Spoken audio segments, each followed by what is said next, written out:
भगवत गीता के अध्याय से ये सीख देते हुए कि fear factor is a disability, डर एक कमजोरी है जो आपको मन से विकलांग बना सकता है। आप भले ही जीवन में कुछ भी पा ले, लेकिन अगर आपके मन में डर है तो सफलता का मूल्य नील मात्र भी नहीं, शून्य है। डर जो आपके मन में कहीं छपा हुआ होता है वो आपको अपनी ही नजर में एक शक के दायरे से देखने पर मजबूर करता है, जहां आपका चरित्र आप कमजोर पाते हैं। डर से घिरा हुआ यह आपको आपके लक्ष्य से हटा देगा। डर आपको ऐसा महसूस करवाएगा कि आप किसी लायक ही नहीं, यह आपके गंतव्य को आपसे छीन लेगा। मगर जिन्हें किसी बात का भय नहीं, जो अभय है, जिनकी उड़ान आसमान में है और जिन्होंने कभी रुकना नहीं सीखा, उन्हें कोई भी नहीं हरा सकता।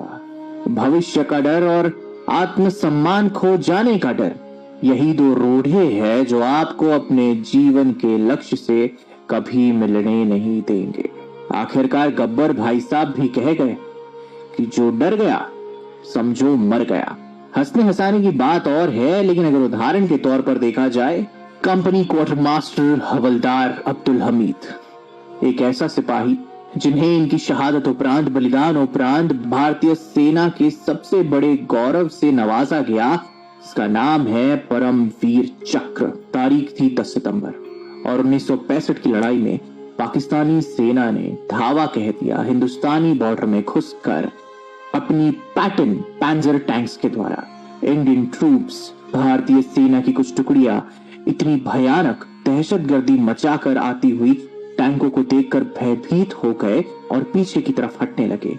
ये देखकर आरसीएल गन के कमांडर हवलदार अब्दुल हमीद अपनी जान की परवाह ना करते हुए भय मुक्त अपनी जीप पर इस गन को बांधे हुए दुश्मन टैंक को तबाह करने की ओर बढ़ चले। और होता क्या है, इन्होंने सबसे पहले आती हुई लीडिंग टैंक को अपना निशाना बनाकर ब्लास्ट करते हुए धुआं धुआं कर दिया। इतने में दूसरी टैंक की नजर इन पर गई और जैसे ही उन्होंने उसे भी अपना टारगेट बनाया, सामने से जवाब फायरिंग में इनकी तरफ एक बहुत एक्सप्लोसिव शेल आ गिरा और ये वीरगति को प्राप्त हुए। मगर इन्होंने उस टैंक को भी तहस नहस कर दिया। इनके इस पराक्रम, इस साहस को देखकर इनकी बाकी टुकड़ियों, इनके बाकी साथियों को भी हिम्मत आई। इनके मन से भय निकला और इन्होंने धावा बोला पाकिस्तानी टैंकों पर और पाकिस्तान को मुंह की खानी पड़ी हर बार की तरह। ये अब्दुल हमीद एक इंसान की अकेले की हिम्मत थी, एक अकेले की ताकत थी जो इतने अभय हुए, जिन्होंने अपने मन में कण मात्र भी भय को जगह ना दी और वीर गति को प्राप्त होकर परमवीर चक्र का गौरव प्राप्त किया।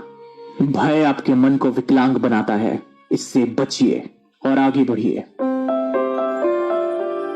बने रहिए हमारे साथ परम पूज्य भगवत गीता से नवी सीख जानने के लिए, जो कहती है कि खाली हाथ आए थे खाली हाथ जाएंगे, भला क्यों और कैसे। ये खाली हाथ आए थे हम, खाली हाथ जाना है, बस यही है सीख। और इंसान का जीवन है क्या? जब ऊपर वाले ने भेजा तो खाली हाथ भेजा, नंगा।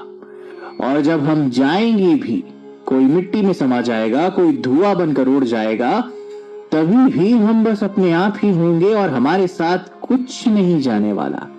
ना हमारी प्रॉपर्टी, ना हमारे कपड़े, ना हमारा कमाया हुआ धन या हमारी अकड़।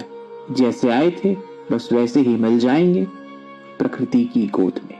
और मेरे हिसाब से इसका तो उदाहरण देना भी ठीक नहीं बनता है, क्योंकि ये बहुत सामान्य सी बात है। ये रोजमर्रा की जिंदगी का आईना है और हमें हमेशा अपने मन में इस बात को ठान कर रख लेना चाहिए कि जो भी है ऊपर वाले की दया से है और हमारे कर्म से है। और जब नहीं भी होगा तो भी ऊपर वाले का ही आशीर्वाद समझकर परिस्थिति का सामना करते हुए कर्म करते रहना है।